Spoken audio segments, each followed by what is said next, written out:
Go ahead and share my screen right now. So this is the agenda, just to show you, you've got the direct link to the presentation at the top, and then a list of our activities. We'll keep popping our interactives into the chat, but you can always go back here and click on anything. You can also feel free to take and use anything we share with you today in terms of sharing with your colleagues, sharing with students, whatever audience you feel is appropriate. We are happy to have this used. So with that, I'm going to go ahead and open up our slides. I'm going to put us in presentation mode. We would love this to be as interactive as possible. Please jump in throughout with comments, questions. We're a nice small group, which is great. And we're really going to be talking about how digital citizenship can support your use of collaboration tools so that you can be successful. So with that, for the next 40 minutes or so, we're going to talk briefly about the types of tools you're using in your classroom for digital collaboration. And then we're going to talk about kind of the expectations that we want to provide students before using digital learning tools in collaboration spaces. And then lastly, we're going to really explore some different resources that hopefully you can take and use immediately. We want this to be as useful as possible for you. So to kick it off, let's take a minute, think about your own classroom. What types of tools do you use for student collaboration and discussion? And we've got a Jamboard link in here, and I'm going to go ahead and open up that Jamboard. This is a multi-page Jamboard. We're on the first one. If you have not used Jamboard before, you're going to go to, on the left-hand side, the fourth one, which is a sticky. So what types of tools do you use? I'm going to go ahead and write Jamboard because that's what we're using right now. I'm going to hit save. And there it is. And you can move it around. You can feel free to share on the Jamboard. You can share in chat. You can come off and I was going to say unmic yourself, but mic yourself, unmute yourself, and share anything as well. Oh, great. So, yeah. Oh, go ahead. No. Go ahead, Sue, because I just opened up the chat and was thrilled to see everyone who's here. Yeah. So yeah, everybody's introducing themselves. Thank you so much for telling us about what you do. I really appreciate that. I've put the link to the Jamboard in the chat. Yep, we understand that that's Pear Deck. You do not have to worry about your spelling. I'm pretty sure there's not a new tool called Pear Deck. But yes, please feel free. Tell us what you all are using. So yeah, plenty of Pear Decks and Jamboard. Are there any other tools that you use within your classroom? And feel free to put it in the chat if you are not familiar with Jamboard or don't want to bother. If you want to be able to add information, there is this one that looks like a little sticky note on there, and you just click on that and add your info. Padlet, yep. Google Forms, Nearpod, great. Excellent. And I'll put some of those up there too. Yeah, and I'm also looking, I'm getting excited. I see we've got Spanish teachers, we've got elementary school. All of our content from our lessons, as we'll discuss, is available in Spanish as well. Drama, I'm excited that we've got a drama teacher because I just learned about how you can use some of our resources in drama classes. Oh, great. I don't know all of these. I don't know Scribd. Cool. And Prezi or Plickers. This is awesome. Okay, great. We're going to take another few moments here.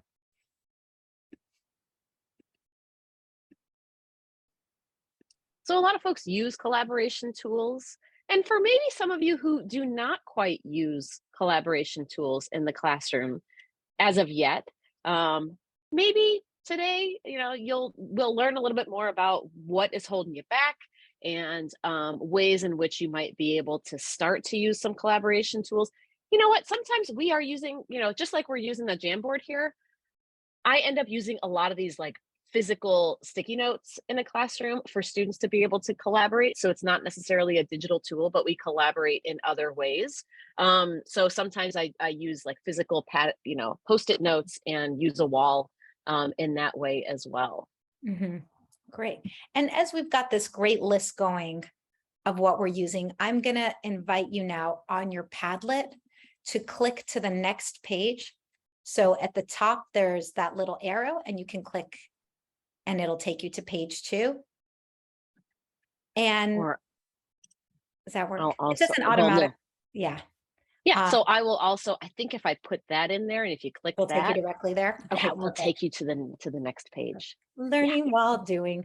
Yep. And here we would love for you to share what norms and expectations you have for your digital collaboration spaces. If you're not using them, or this is an area that as a challenge, you can put down what you would like to have here. So what norms and expectations do you have or would you like to have? And again, it's that fourth sticky note, and you can always share in the chat as well. And I'm actually going to start, I clicked on that fourth button, and I'm going to write down, I was trying to think, Sue, I wanted to say like staying engaged, maybe it's staying on task. I think sometimes that's both like a fear of mine and it's a challenge, is the on task behavior when we're using digital tools. Oh, somebody else put students on task. Excellent. Great. Okay, let's see, Claudia. I don't know if this counts, but as turn on screen lock when I use digital tools. Oh, screen lock so that they can't change screens and do different activities. Yeah. And by the way, this should be shared with everyone. Everyone with the link should be able to edit this. Are we allowed to get off mute as well? Oh, yes, of course. please do. Okay.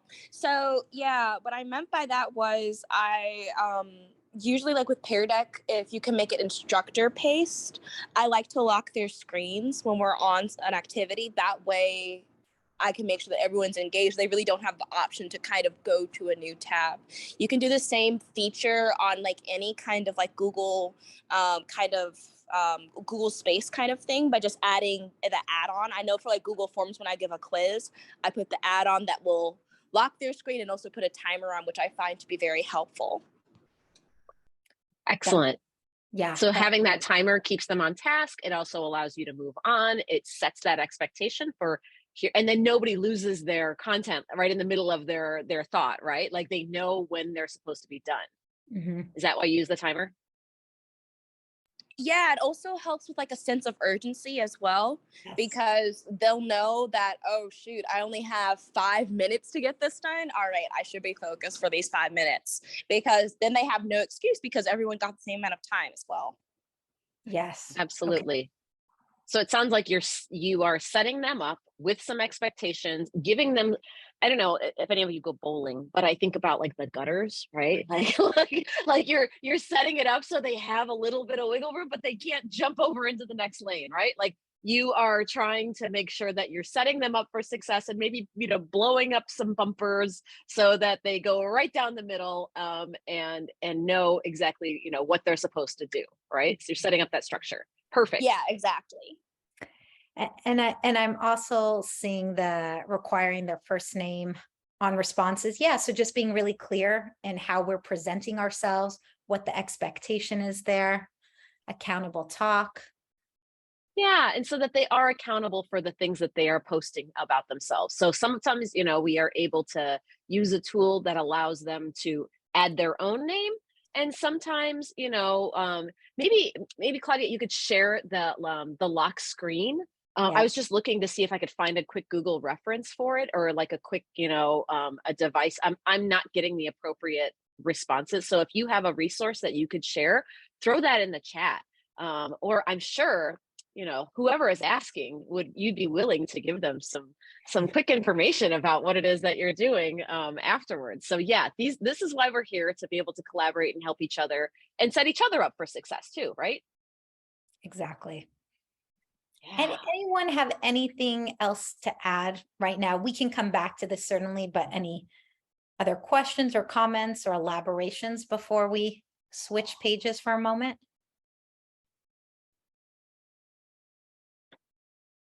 Yeah, so this is the good stuff that you guys are doing already. Great. So I'm gonna bring us. Oh, did you have one more? Did I hear one? Sorry. One thing I was going to say is a lot of times when the kids are virtual, and they're collaborating or signing in, even they use like very unusual screen names, so that you're not quite sure who you're talking to or who's contributing. So using their name in the right way, as opposed to, like Duger Dog or whatever, I mean, that's also an important part too. It's such a good point, and I feel like it's something that until you've experienced it, you're like, oh, that seems obvious. And then it's like, hey, wait a minute, what's going on? And we've heard some real actually horror stories about, in Kahoot, for example, people writing really awful names, not even just goofy, but also just like mean. And so that's such a great point, setting them up for success. This is what I expect. You're going to use the first name that your teacher calls you in class as an example. Thanks, Mary Beth. So kind of connected with that is, as we're thinking about setting up those expectations, we have in front of you, and it's hyperlinked on your agenda too, 2 different digital learning agreements, or in the elementary school grades, we call it a digital learning pledge.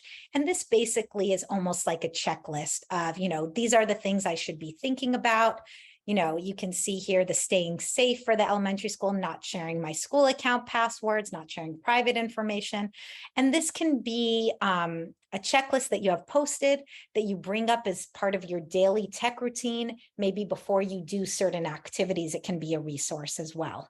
Sue, anything to add before I show some of the others? I think many of you probably already do this. You probably have an AUP of some kind, or you have some classroom rules that you share.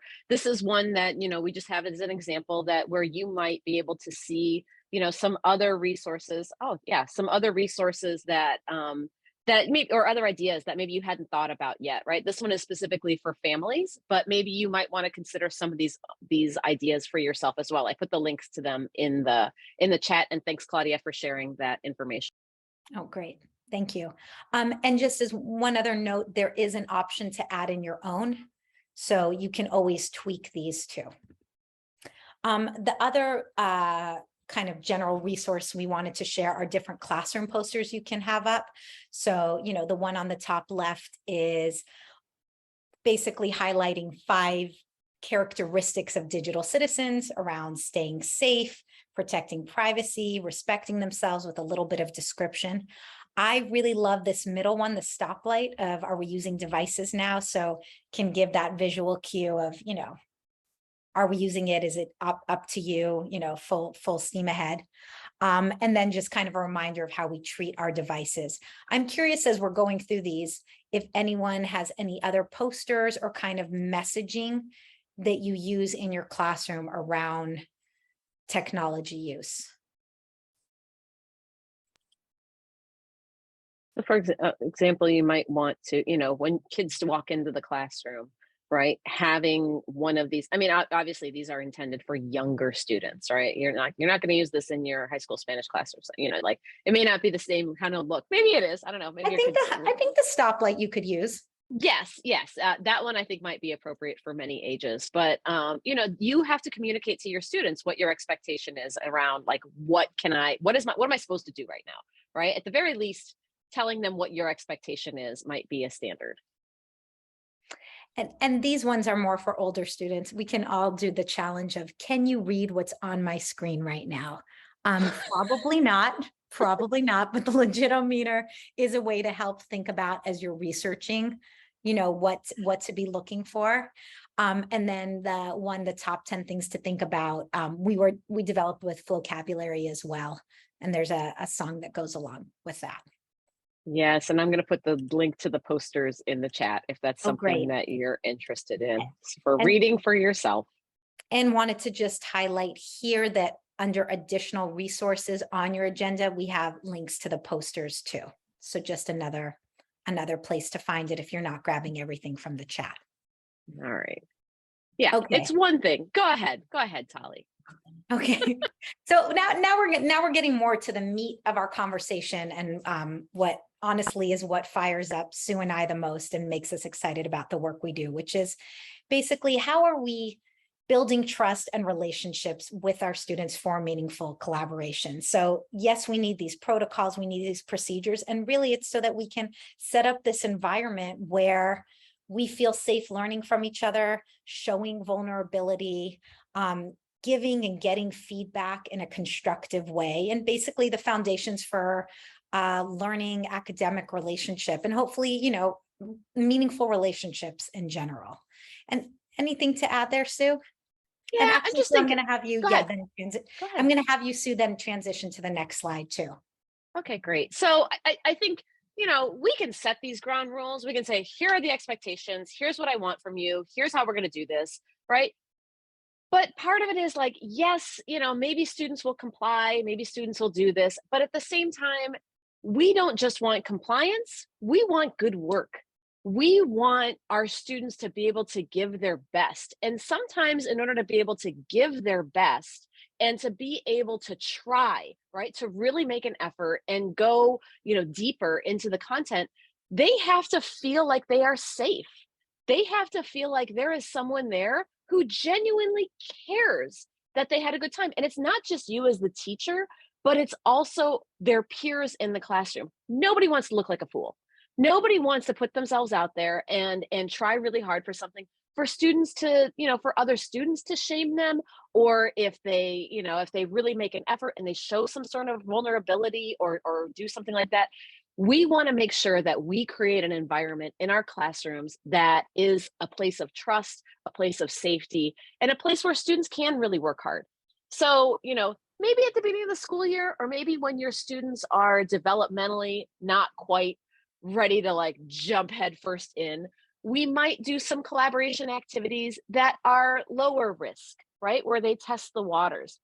And so when we think about, some of these tools that you guys are sharing, and maybe some of the ways in which we're talking about locking things down, there are tools that allow you to only see them publicly posted in your classroom only if the teacher approves the individual post. I'm thinking about, the Collaborate board on Nearpod, or on Padlet. The owner of the Padlet has to approve the comments, right? Or has to approve the post. There are ones where you have to log in. I have to use my student login in order to be able to post on this page, and I can't be anonymous. I am accountable for what it is that I'm sharing. And then I'm also thinking about, like, you can have students share opinions without you having them, fill in the blank on the open text, but they can, do it through a poll, or they can do it through something that's kind of prescribed. So these are expression, engagement, lower risk activities, as opposed to the full on open text, anonymous, not filtered, like we just did in the Jamboard. Right? You all are adults. I'm assuming, many of you, and you just proved yourself to be very trustworthy in that space. Nobody put anything nasty in there, right? Like, you were able to post without my approval.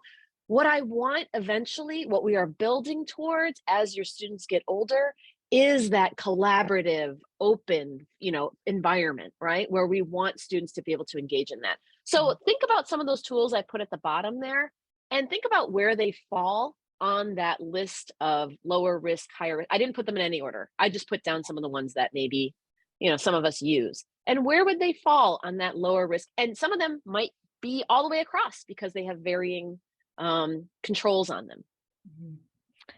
And this is what we kind of thought of as the trajectory for having meaningful collaboration or civil discourse online. And so you can see you can view this in terms of grade bands, which we have listed at the top, but it might also be a spectrum in terms of where your students are over the course of the year, depending on the grade level.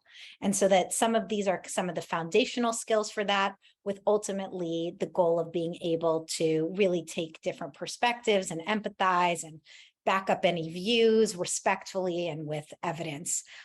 We also included this slide because this might correspond nicely with your portraits of a graduate and kind of the way you break down certain student expectations in other areas too, whether it's, in creativity, listening and speaking, and so forth. Anything else to add here, Sue? You want to highlight one of these, Tali? You want to share, like, maybe a teach feedback structure or something? Maybe you know what? I'm so glad you asked. I'm so glad you asked, Sue, because that's what we're going to talk about today, is a feedback structure that's going to help. Exactly. And the purpose of feedback structures is really going back to kind of what you listed out, having students stay on task, accountable talk, being engaged. So here's just 3 examples. I'm just curious if anyone is familiar with BAM. You can do a thumbs up or a raised hand on your screen that I can't see well because I'm sharing my screen. But So that's, you see the outline here, but it's beginning with a positive, asking a question, and then motivating. So, you're kind of sandwiching it with two positives and a question in the middle. Okay, great. Thanks, Mary Beth. Yeah. Feel free to And share. Kenneth. Yep. And Kenneth Kenneth, also is great. similar. Oh, good. Yeah. Feel free to share in the chat how and when you use these, or with your voice. And then the other one is tag. So this is one that I know I used in my classroom a lot. Tell me something you really liked, ask a question, and then give a suggestion. There's other ones that we don't have listed here, like 2 stars and a wish. So here's 2 great things, and I wish that I could learn more about X, Y, and Z, roses and thorns. And then the one we're going to focus on today is TQE, which is new to me. It's the thoughts, questions, and epiphanies. And I'm going to pause for a minute. Mary Beth, did you want to share anything about any of these? You may have had your hand up from before when I asked if anyone knew them. Okay, so I work with art educators a lot, and this is something when we go and critique someone doing a presentation. Now, it's not in my classroom, but like someone trying to teach something. So what did you like? It's praise, propose, and it's very similar to what this is. So you have to praise, propose, a question, like, what's going on here, and then suggest. So it's very similar to this whole setup where you give them the positive, and then you have a question, and then you give a suggestion. Same idea of all of these. I love it's it. a different name. Yeah, thanks so much, Mary Beth. And I love that because I think like the structure, it like helps guide our thinking and thought process, as well as providing clear, substantive feedback. Kenneth, did you want to share too? Oh, or Sue, go ahead. I was just going to say that I think part of it is we are asking our students, and just as you ask your teachers, right, to give a lot. When we make something, I want to know that my effort was received. And so, as a student, if I make something, I want to be seen by other students in the room, but sometimes that could be scary. And if we get in the habit of helping our students see each other in a way that is constructive, in a way that makes them curious about each other, then this is the kind of thing that fosters that trust and those relationships that help us get to better work, that help us dig deeper. And so we can use these protocols in a digital way. We can use these using straight up post-it notes. We can however we want to do it. And the other thing is, I've seen people do this with parents, having parents do the same protocol at home with some of the student work, or a teacher comes in or an administrator comes in, and you say, hey, administrator, my principal that just came into my classroom, we use this protocol in our classrooms. Would you like to give us some feedback today on how we're doing as a class? Tell us this kind of thing. So I've seen this used in many different ways. Examples. I love those examples. And Kenneth, no need to share, but I wasn't sure if you wanted to share too. No worries. Okay. So we're going to actually practice this protocol right now, the TQE, the thoughts, questions, and epiphanies, and we're going to use it in looking at a lesson from our curriculum. This is actually a quick activity. It's a 15-minute lesson. So for those of you who may not be familiar, Common Sense has a whole free curriculum focused on digital citizenship. The lessons are typically 45 minutes in length. And from those lessons, we have different options that are shorter. So we have an SEL and Digital Life toolkit with 15-minute lessons that are aligned to the social emotional core competencies. And then we also have quick activities. A lot of times, if you click on one of our lessons, it'll say, don't have time for a full lesson, try this quick activity. And so this is from the quick activity, 15 minutes. It's Who Are You Online? It's a middle school example. We chose this because we thought you could age it up or age it down. And we are going to show you a video of real teens talking about their experiences and how they present themselves online and the kind of pros and cons.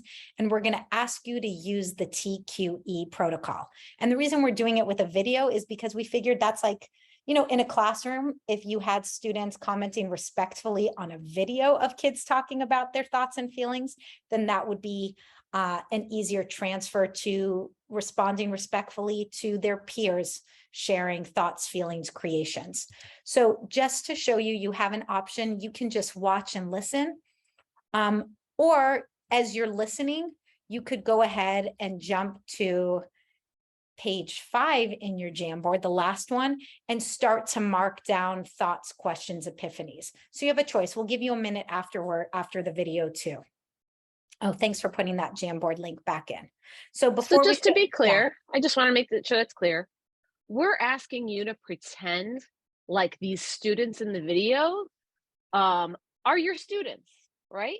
Are they sharing any thoughts that you relate to? Are they, you know, could you ask them, if you could ask them a question, you know, would you dive deeper with them? Or did something make you go, aha, right? Was there a revelation that they say? So we're asking you to practice with a video. Maybe you want to do this with your students, to practice with a video as a way to kind of scaffold this process so that your students can learn how to do this too. All right. And maybe you'll learn something along the way too. Perfect. So I've meanwhile clicked into the lesson so you can also see this is the way we communicate these 15-minute quick activities. It's just a simple one-pager. You've got all your handouts. Notice the Spanish language handout too at the top. So I'm going to click on video now. And I'm going to go ahead and play this video. I think there's a lot of promoting like self-love and positivity, but that's sometimes that can turn into more of just boasting or showing off. You go on social media and everyone's posed and thin and pretty, and it's something that definitely gets to you. You're behind your screen, it's not you, so I don't want to post anything that's like too goofy or, you know, sort of vulnerable to who I am. So when you're online, you have this perfect, unrealistic image of yourself.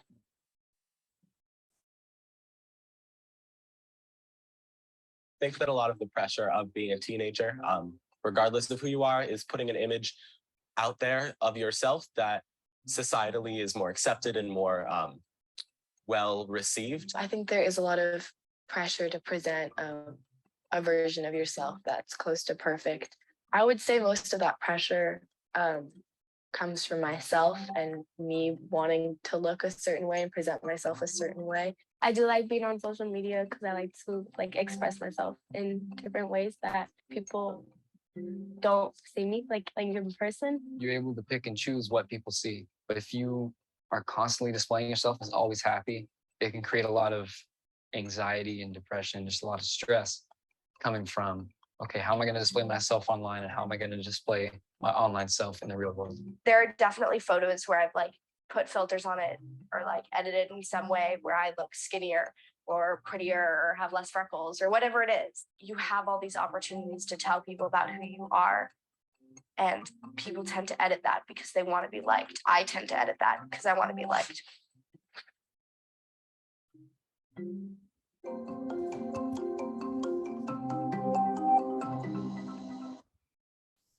Okay, so let's take a moment. I don't know if anyone was putting it in. Yeah.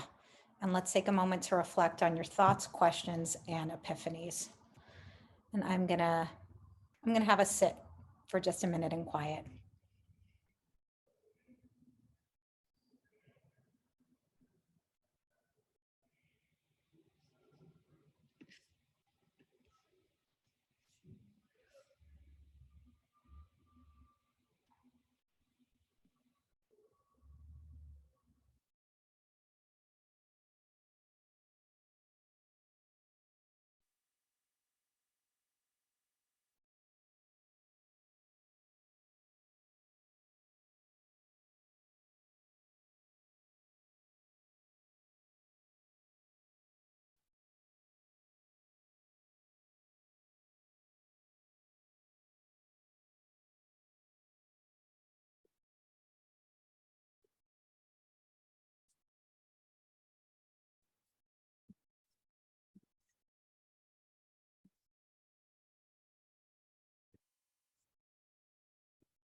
Mm.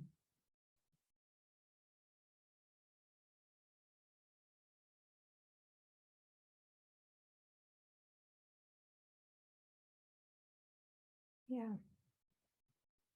Anything jumping out to anyone? Sue included.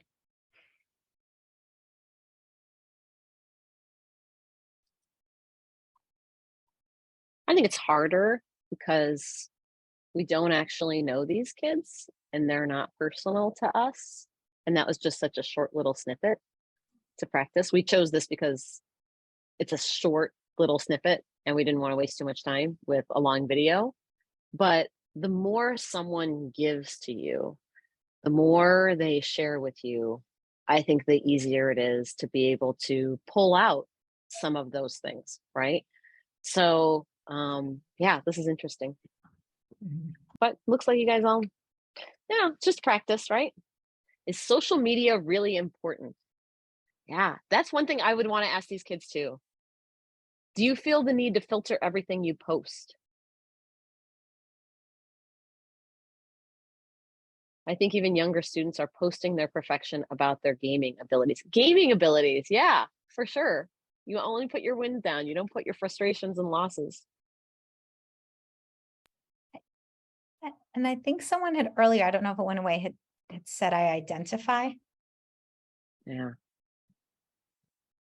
And I thought that was powerful too. We have a high school teacher who we work with who talks about like, how did she say, like strategic vulnerability, and thinking about how she shares with her students, you know, her own kind of struggles in the digital world, of course, like in an appropriate way, but being mindful of that and kind of modeling her own strategies as well. Yeah. Yeah. So thanks for sharing. I think we tried to use this as a just as a step in between, right? Before you do this in the classroom with real students, could you take some fake students, right, and try to use them to practice on? And maybe your students would, you know, would be able to see themselves in some of these videos and be able to share some of the ways in which they identify with these students, or they might have questions for these students, or they might realize something that they might not have realized before. So this is just a way to practice, a way to get in, and a way to build trust without having to, you know, do something really scary and have your students put themselves out there.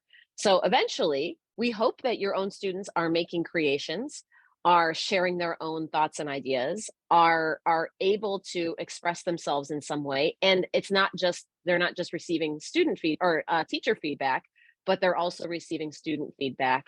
And part of that process is building that trust. And if you could do this kind of on a regular basis and, you know, build these protocols into the way that you function as a classroom, then, you know, how does that enhance your classroom culture? How does that enhance your ability to learn together and to create that classroom community, and then assert that independence in these classroom tools, right? How do we use the tools to facilitate that, you know, every day?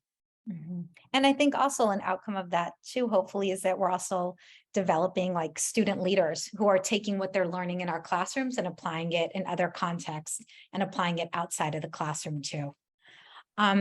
And so we wanted to share with you, and actually, let me pause for a minute. Anyone have any questions or comments other than what you shared on the Jamboard, or thoughts around possibly using this feedback protocol?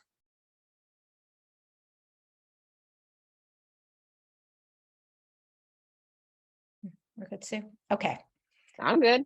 Okay, so we just wanted to show you some other resources that can support these types of conversations. And then as you're talking with kids about how you collaborate in an academic setting, how that can also look in terms of communication in social settings too.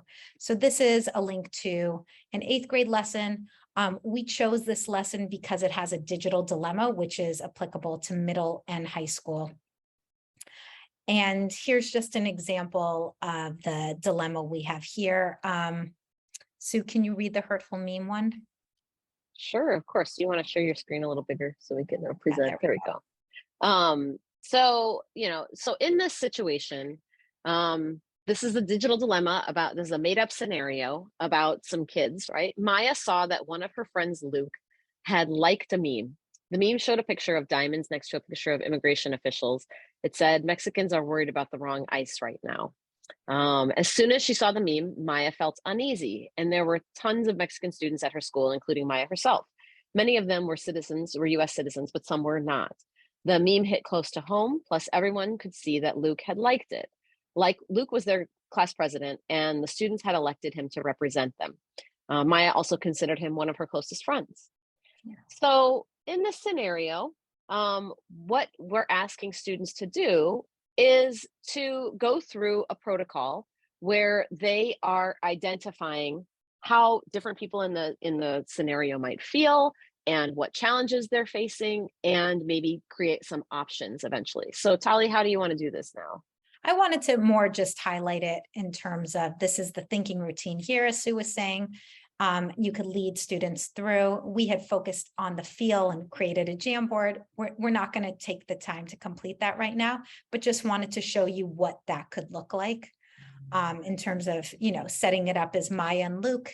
How is each person feeling, and why might the situation be challenging for them? And really the purpose of these types of activities is you're looking at a dilemma together that's nuanced and probably true to life in some respect, and then talking through the different perspectives, and then thinking through the different options for how the situation could be handled, so that you're in a mentored space with peers and with your teacher to kind of talk through how to handle it. And we have a whole bunch of different dilemmas that we can share. And so I think the point of this is, your students in your classroom might be, there might be a situation in which somebody posts something. You might get a situation where one of your students inadvertently says something that is offensive to somebody else in the classroom. Or, maybe there's something that happens in your classroom where somebody likes something, or, is expressing something that is not in agreement with others. And so to be able to analyze, to be able to consider the perspectives of others, and to be able to think through the ramifications of your posts and your actions, it would do you all very well to sit down and practice on these fictitious dilemmas, so that you can avoid or at least prepare yourself for possible interactions in your classroom that might take place where students might inadvertently or intentionally hurt each other's feelings, right? And so by doing these kinds of scenarios, how does this help our students consider the perspectives of others, consider how they're feeling, and imagine how a situation could be handled, and think through something? Practice. This is about practice. This is about being proactive and thinking through these communications before they take place in real life. So as you begin to open up, as you begin to have your students share with each other, be more vulnerable, can you circumvent some of the problems that you might anticipate by having them practice on fictitious students and consider these scenarios? So that is why we bring these up, as a way for your students to not only go deeper into the content, but also it's not just in your classroom. This is also real life, right? The things that you're practicing in your classroom help your students when they are in their regular phones, on social media, and they are out there engaging with others in the world.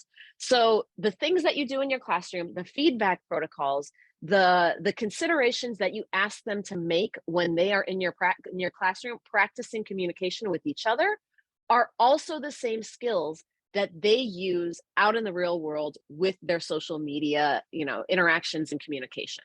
So you're just giving them good skills in your classroom that not only help you academically and meeting all your skills and objectives that you want to do in your classroom, you're giving them practice for real life too. So that's my pitch. Well said. We're going to share one last resource related to thinking about setting expectations around using collaboration tools.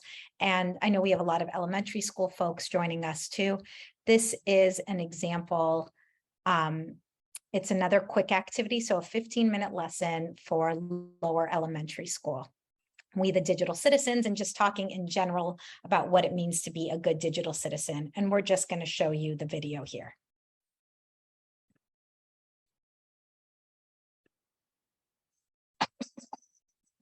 We, the digital citizens, with our hands up in the air, pledge to travel safely when we click from here to there. If you want to see the world, you don't always need a plane, a giant yellow school bus, or an easy train. You just need the internet and something with a screen to see a different country or a pretty ocean scene. If you've ever seen a sloth or a pick of angry Sue, just go online and check them out. Remember what to do. Always ask a grown-up before you go online. It's good to set a limit and keep track of your time. Keep your info private, like your name and your address. And always find a grown-up if you're scared or you're stressed. If you want to see the world, you don't always need a plane, a giant yellow school bus, or a noisy train. You just need the internet and something with a screen to play an awesome puzzle game or watch a soccer team. So go online and check them out. Remember what to do, to do, to do, to do. Always pause and think when visiting a site. Only talk to friends you know and never start a fight. Okay, it's fun to have a screen to laugh and play with friends. But if it's nice, go outside and find the rainbow's end. If you want to see the world, you don't always need a plane, a giant yellow school bus, or a noisy train. You just need the internet and something with a screen to be a part of something great, whatever you can dream. Remember that you took this pledge to be your best online. So stick with the Dig Citizens, and together, you will shine.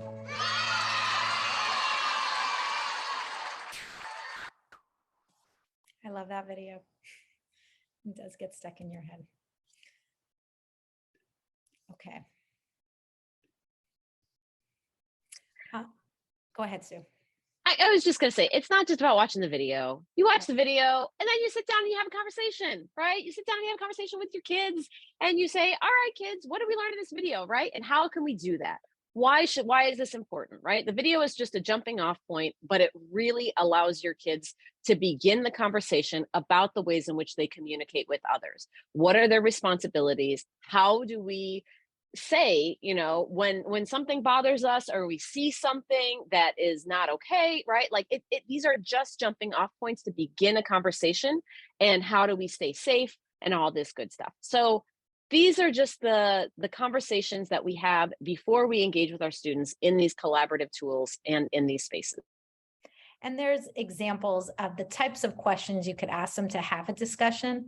But I think to what Sue was talking about, the point is to have a conversation. So you could pick multiple points and come back to it. Especially I think in elementary school, this could be part of a morning meeting, or again, as you're about to use your devices, talking about it too. And you can revisit it, read through it. It's a shared reading activity, all of that good stuff. So we are coming to the end now, and wanted to stop or pause for a moment, stop sharing, and check in with all of you in terms of anything using one of our protocols, using the TQE, and just kind of hearing any general thoughts, questions, possible epiphanies that have come up from today, or things that you would have liked to have heard more of or would want to explore further.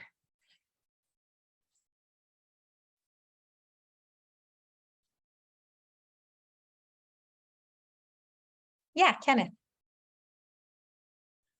Good afternoon, everyone. I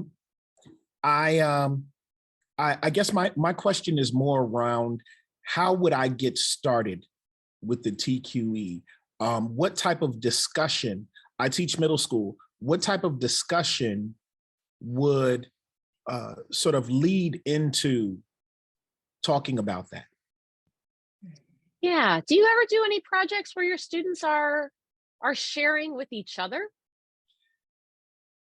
Well, I'm a math teacher, so our projects are kind of limited in that respect. They're not necessarily very personal. Right. And that's what I'm trying to figure out. How could I implement that into my classroom where it's more, I guess, for lack of a better phrase, it's more fact-based. Either it is or it is not. Yeah. Before we respond, I was going to say, anyone from the group have any thoughts or ideas or recommendations? Couldn't you like have them look at a certain math problem and analyze whether, you can either put it up right or put it up wrong, and then have the students comment on what they see as the right path, like to solve this problem? And then what could the, you know what I mean? Like, where did they go wrong, and have them just have a discussion that way? Yeah, as we were having the discussion, that was essentially what I was thinking of. I know for myself, I'm more of a gradual release person. I want to make sure they see us do it all together before I release them to do it themselves. And I think what was just suggested is probably, for me, the best way to go about it. Mhm. I also and I love that you asked this question, Kenneth, because Sue and I were literally having this exact conversation about using TQE before in preparation for this. I mean, I also wonder, once you've kind of like done the gradual release, you've modeled a problem, and then maybe if students presented different ways that they solved it. So it doesn't even have to be right or wrong, because right, that's one of the beautiful things about math is you can have multiple ways of reaching the same response. Yes. And having maybe from small group instruction or you circulating, you've noticed that two kids have come to the same conclusion different ways, and have each of them present it. And that'll be helpful to your different learners too, and they can give feedback that way. Yeah, absolutely. I also think that, my mother-in-law is a math teacher, and I've been seeing a lot of my son's work recently. I know we're all shifting to math. I'm sure some of us feel like we hate math, right? And we've always hated math because it is right or wrong, right? And my son has been receiving so many more assignments in the last year or two that have to do with creativity, that have to do with like his approach to a problem and playing around with something, and as opposed to like, here's the algorithm, here's how you learn how to do it, and you practice now and you do it, right? Like, he has been receiving so much more homework that I am so pleased to see, that is much more about, what do you notice, what do you wonder type stuff, right? I'm going to give you some, some ideas here, and then each of the students is asked to create their own responses to the mathematical problem that they see on the board. And so it's a lot more about what they're bringing to the problem, and a lot more personal than it is, here's one way to do it, you're going to do it my way, or you're going to do it the wrong way, right? Like, I think math is becoming this way, and I hope that's what a lot of math teachers are doing. And students are bringing more personal and experiential ideas to the math problems. And if they're bringing in that personal, then it makes it a lot more sticky for them. And so how can you kind of, adapt some of the ways that you teach? I know you have content and curriculum to teach, but how do you teach a love of math by bringing in that creativity, and, and then using these feedback protocols for your students to be able to share with each other and build that love? Yeah. Maybe that's too hippie for you. I don't know. No, I love that type of thinking. I guess I am just pausing because of a lot of the responsibilities that we have in terms of the pressures with testing and certain assessments that our students have to take.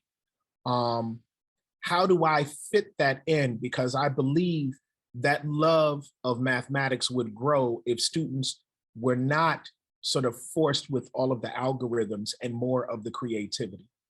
100% amen. All right. Well, I'm with last note on that, which I love, and this might be dated, but I remember I loved my middle school math teacher, that she was actually my favorite math teacher throughout all of school. Heather.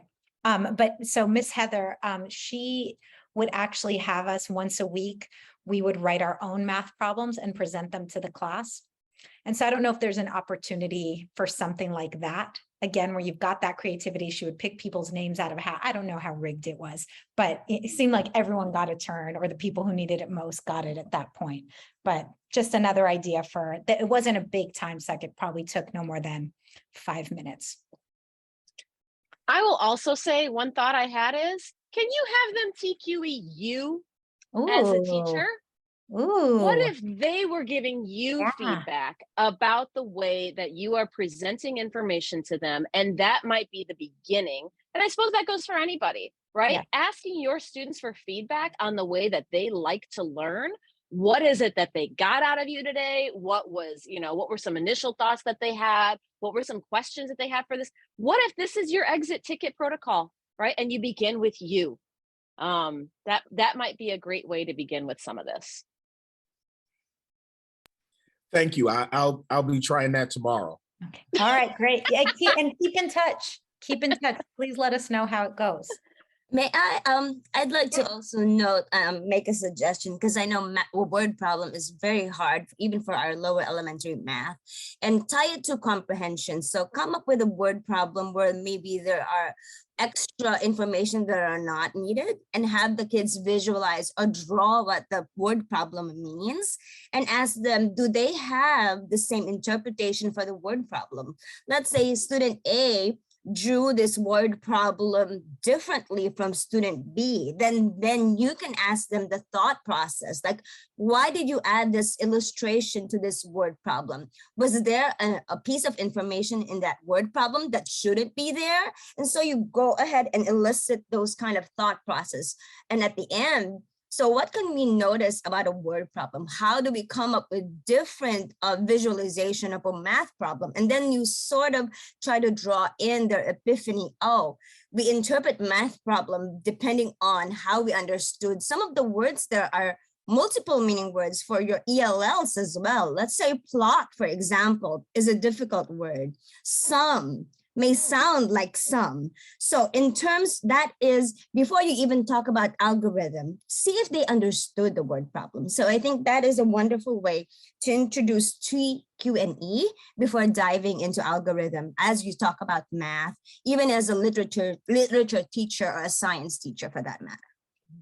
Irene, you were in my staff meeting today because that was our exact discussion. No, I was thinking about that because I know word problems are this is so difficult, especially for our ELLs, because it is loaded with language and vocabulary. So I think that is one way to attack it before diving into algorithm, and then you reinforce comprehension, because math is so heavily literature based nowadays because of Common Core, and I think that's why math is so much harder, because you're not only dealing with algorithm, because now you have to tie in comprehension with math, which is why our numbers are so low compared to our reading proficiency scores for MCAT. And I love how Irene is also bringing in the visual, right? She has them draw out the problem, like what is it that they see, right? Making math visual is, I mean, understanding that all math, can be visual, right? And so bringing in that visual and helping students be able to see like what's in their brain, dumping it onto a page, right? And then what is my interpretation, and asking questions about that, giving feedback to each other about that, right? That is where the fun and the creativity and the personal comes in. So yes, I love it. What else you got? Yeah. Or if they look at the brief constructed responses that they have to do, where they figure out the part up top and then the part in the middle, here's the math problem, here's what I did, and then this is how I did it. And then have them look at totally random, not in your class, good, like this one got only a 1 because of this. This one got a 2. This one got a 3, so that they're actually analyzing what the people did to improve. How could you improve? What would you do to improve that? How could you make it look better? They got the math right, but they didn't explain it. What's going on? Yes to all of this and everything that you guys are saying. We're talking about our ELLs, we're talking about, communicating, listening to each other, right? We're talking about maybe possibly presenting out some of these ideas, orally, like, and giving kids, speaking skills and listening skills, right? To go along with this. All of this is all embedded in communication. And the better our students are able to communicate with each other and understand each other and empathize with each other, and you build that culture and trust in your classroom, you are practicing the kinds of skills that not only belong in your classroom in the physical space, but also in that digital space. How can you help them do this in both spaces and be fluid in that, right? Set up those expectations, help them understand each other. This is the kind of stuff we're talking about that can be sprinkled in every day, right? And you as the teacher are the conductor of all of this, right? You are setting up and designing these experiences where they're not only practicing math, but they're practicing this communication. They're giving themselves some digital skills, all that stuff. Ooh, how can you explain the big word for epiphany to the students? I think here's what I would do. I don't know. This is what I would do. I would go online and I would search the word epiphany and find visuals and icons for it. And what does it mean to have an epiphany, right? I mean, I think light bulbs and thunderbolts and right, like, wouldn't that be fun to see images of people having an epiphany and then have them all share when there's something that happened to them where they were like, oh my gosh, I understand. Every person I think can relate to that. I don't know, Tali? And this might be obvious to all of you because I started Googling it just now. I was like, oh, I love that idea, epiphany images. Just Google it first because a lot of religious imagery is coming up, which I had not thought of. So I would find the light bulbs and all of that. That's a good point. That goes for everything digital citizenship. Yeah. You preview it first as a teacher. Yeah. Don't just go on the Google and jump it all up. You don't know what kind of images are going to come up. So preview it, take some screenshots, throw them into a Google slide. You do a preview. Yes. Yeah. That's important. All right. Are we at time?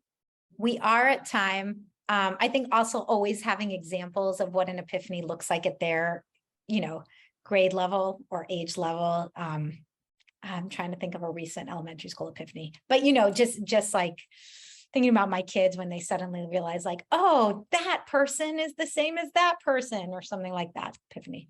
That's a little rambly, but yes, we are at time.